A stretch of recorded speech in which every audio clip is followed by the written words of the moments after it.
Welcome to our channel. If you want to activate a reloadable card at Costco, follow these step-by-step instructions to ensure everything is set up properly and works smoothly. Step 1. Begin by gathering all necessary materials and information you'll need for the activation process, including your account details, identification, and the specific card, device, or service you're activating.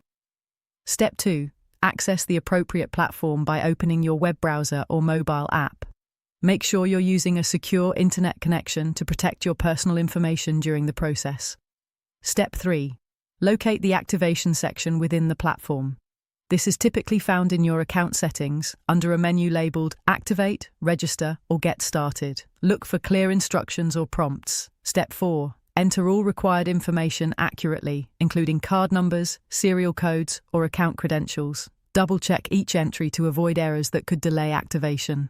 Step 5. Follow any verification steps that appear on screen. This may include receiving a confirmation code via text message or email, which you'll need to enter to proceed with activation. Step 6. Review all terms and conditions carefully before accepting. Make sure you understand any fees, limitations, or usage policies that apply to your activation. Step 7. Complete the activation by clicking the final confirmation button. You should receive an on-screen message indicating successful activation, along